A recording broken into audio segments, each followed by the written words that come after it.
Hello Kamakmakers! Welcome back sa aming YouTube channel!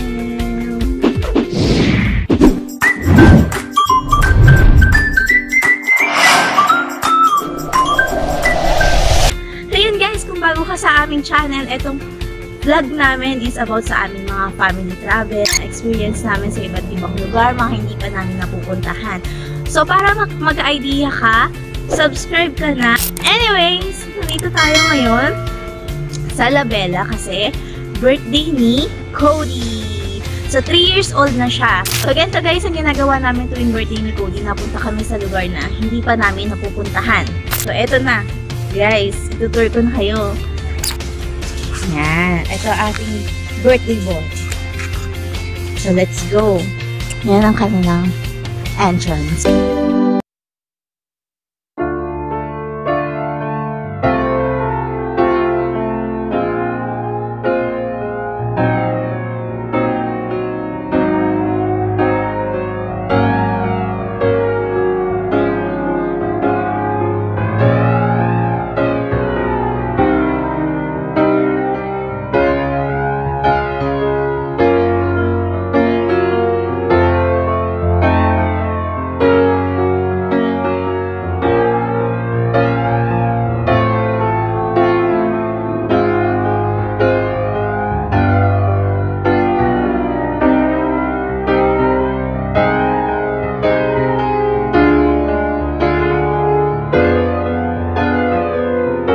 Baka nakikita nyo na to guys sa FB nyo. Tapos yung mga nagbabalak pumunta dito.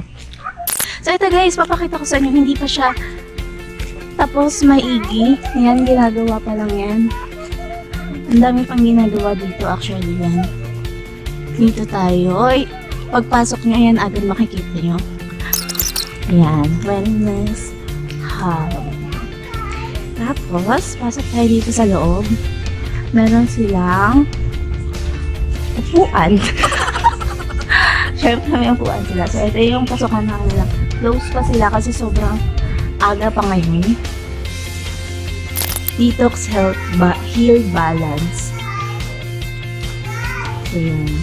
Punta tayo dito sa gilid. Mapapansin nyo guys, white na white ang paligid natin. Napakalinis, makitig. Dito, wag na kayo pumunta dito.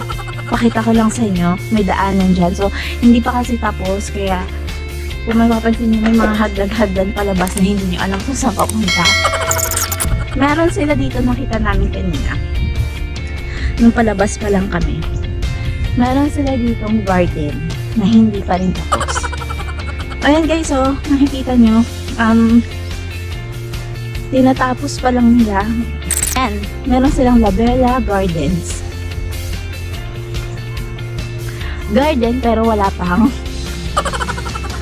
pa makikita kahit ano kasi tinatapos pa nila. And guys, so tingnan mo, ang ganda niya pag natapos. At ito meron silang garden chapel, hindi pa rin tapos. Ito garden chapel.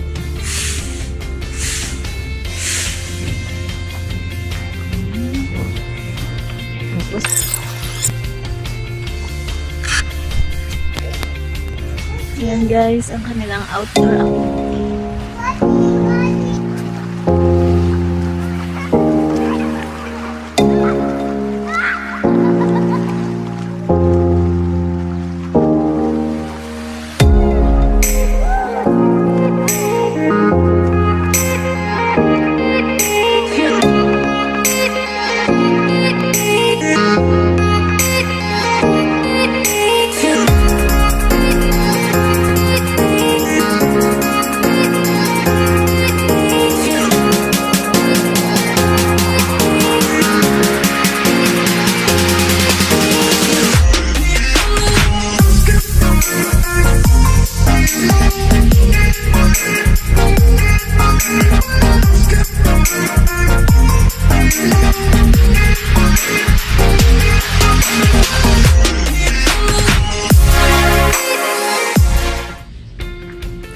Dito naman tayo sa this way to body. Ang daan na papunta ng nakalagay sila dito papunta. village market. Social. So, ito yung village market nila. Hindi pa rin tapos, guys. Ayan yung nagiging itsura ng village market. Tapos, ito yun. Wala pa rin naman. Kasi inaayos pa rin nila. Ayan. So, ito yung body shop nila. Tara, akit tayo sa taas. Close pa sila.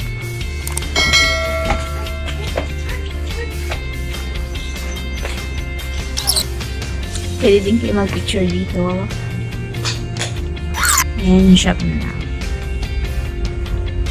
Ika tayo sa kabila. Dito sa taas, meron silang library.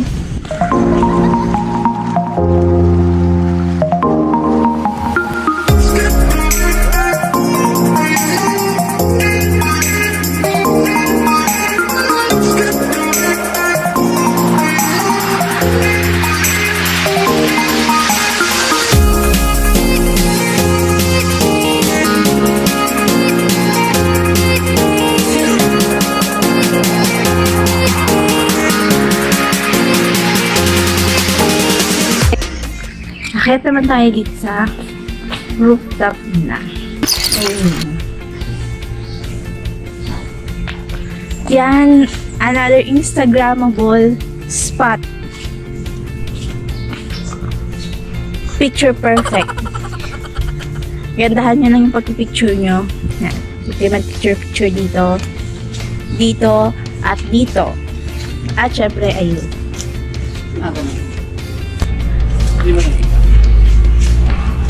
Hindi.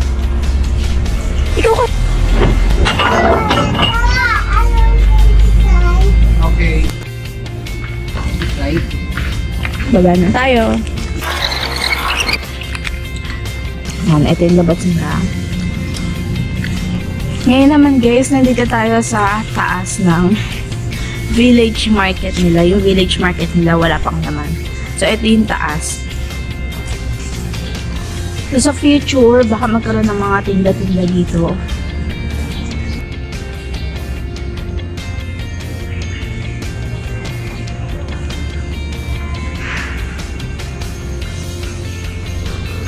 Dito naman tayo, paakyat ng kanilang restaurant. Si El Caserola. El Cocinero. So, itong kanilang restaurant na isa, bukod dun sa hotel. Sarado pa, guys. So, ayan. Ito yung CR nila. Tingnan natin kung magandang kanyang CR. Siyempre, sarado pa rin.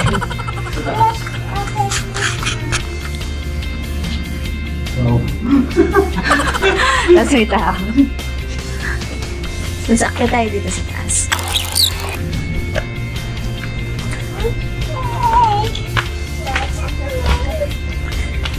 Tables and chairs pa rin.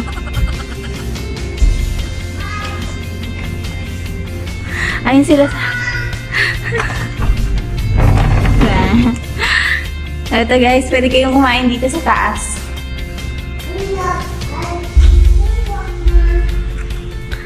Ito yung pictura na kanilang taas. Restaurant sa taas. Yan.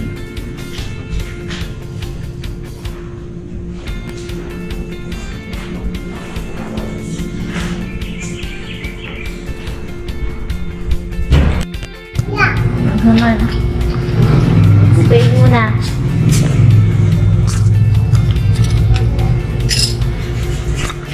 Palitan ko lang ito para pwede sa ilalim. Are you excited?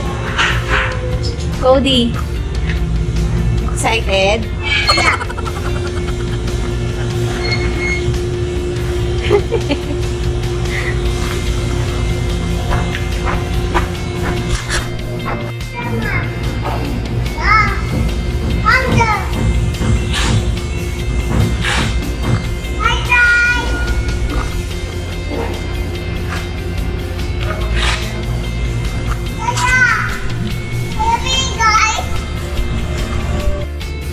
Who's excited? Yeah. Magsuswimming. Cody. Opo.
Kapapakers! Ito, itutour ko kayo sa loob ng aming room. Pasok tayo dito sa Labella Residences. So, ito yung papakita ko sa inyo yung papakita ko yung yung kwarto namin na nakuha sa Airbnb. So, tara! Okay. Nandito muna tayo guys sa baba. Nandito muna tayo sa baba. Ngayon naman naakyat tayo dun sa second floor sa kwarto namin. Okay, wait lang. Akyat tayo sa taas. Second floor. Okay guys, nandito na tayo sa second floor. Bago ko kayo i-tour sa aming room, iikot ko muna kayo dito sa second floor. Okay? So, dito tayo mag-start. Second floor parking. Yan naman, doon tayo sa kabilang side. Ganun din guys, pare-parehas lang yung tsura. Ayan yung kaninang pinuntahan natin sa baba.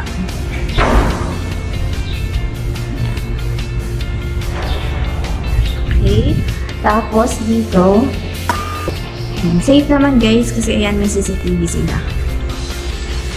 Ayan, okay. Okay. Yan. Ngayon naman papasok tayo dito sa room namin. Room 205.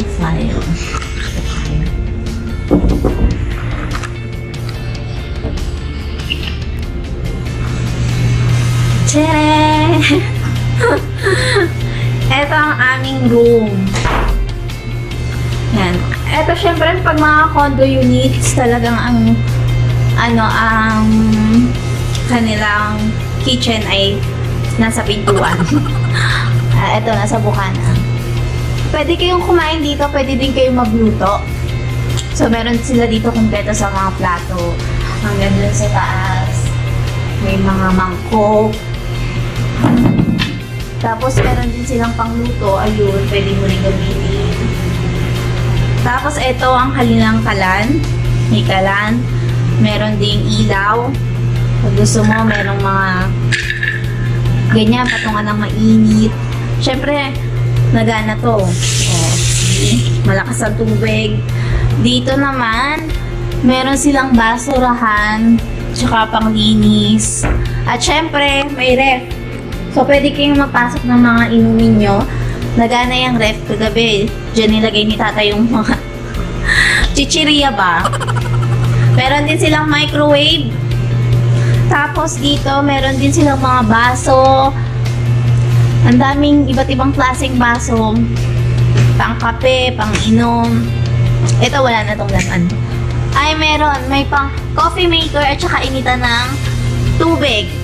So, yan guys. Kumpletong-kumpleto tong ating mini kitchen. Ngayon naman, dito tayo.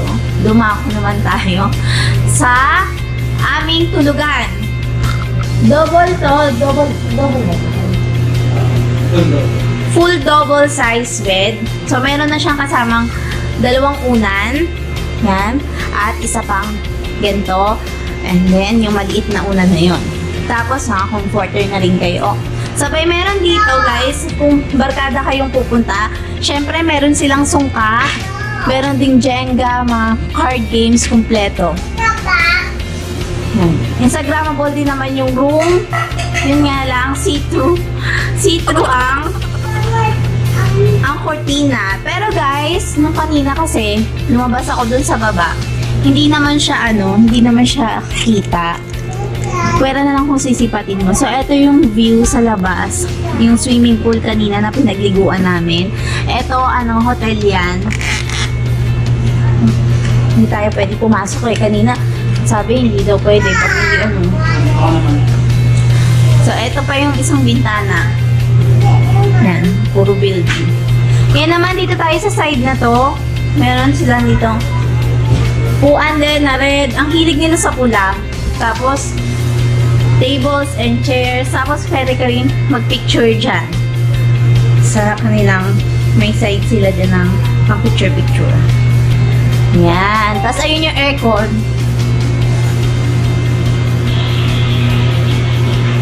Oh.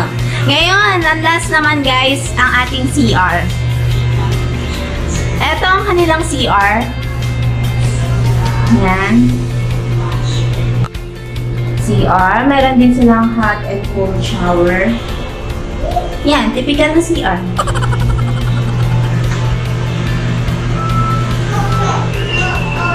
So, may ganyan din, may design din. Maliit lang yung kwarto, pero ang cute niya.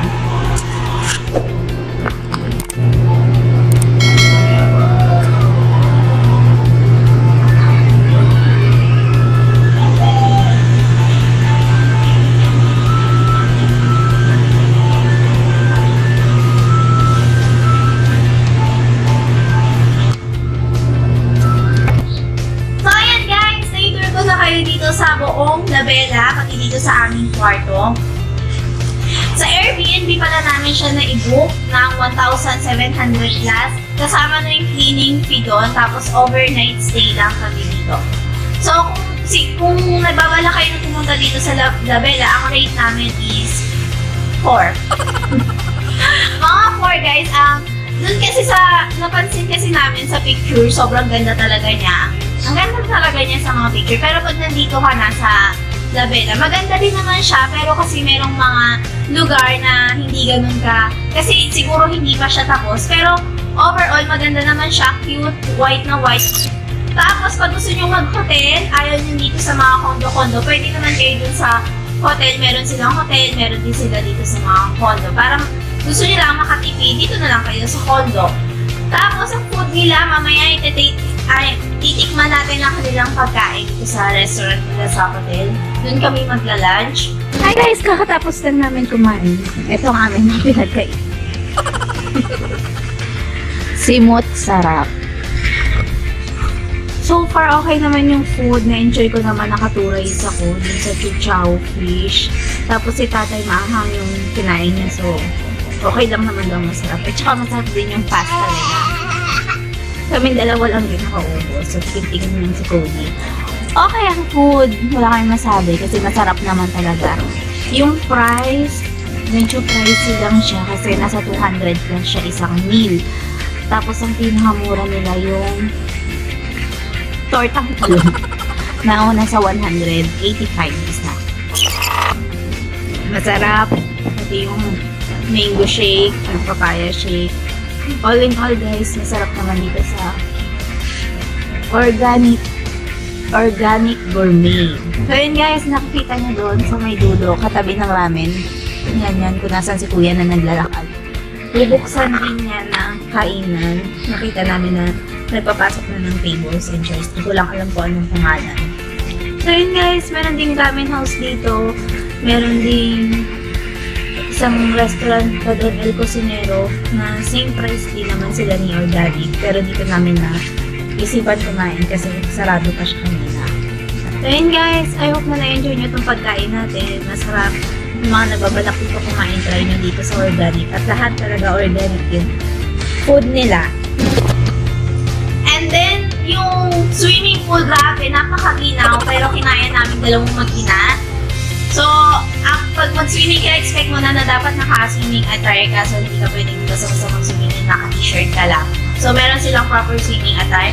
And then, magbabayad kayo ng 100 pesos. And ang parking, guys, ang parking, pangyayamanin, 300 pesos. 300 pesos overnight ang parking dito. Tapos, ang food, ay, guys, yung ramen house nung sa unang vlog ko, ang sabi ko, sarado, wala pang ano. Bukas na pala siya. So, ngayon, bukas pa rin siya. Tingnan namin kung mura yung ramen. Tingin tayo dito. Iikot ko rin kayo. Ayan, guys, batiin niyo si Cody at ang aking baby. Say hi, baby! Okay. Cody! Happy birthday, Cody! Yan! Dito namin sinelebrate sa Bella ang birthday na aming baby. So, I hope na na-enjoy nyo itong video, guys. Thank you for watching and thank you sa aming mga subscriber. At para sa mga hindi pa nakaka-subscribe, guys, nanonood ka lang, subscribe ka na dahil dito ang vlog namin ay regarding sa aming mga family travel. So, kung meron kang balak na umalis, magpunta sa isang lugar, so check mo ang ating mga vlogs na kung saan kami mga nakarating. And tingnan natin, malay mo may makatulong sa paghahanap nyo sa mga bonding nyo ng inyong family. So, dito na natapos ang aming vlog!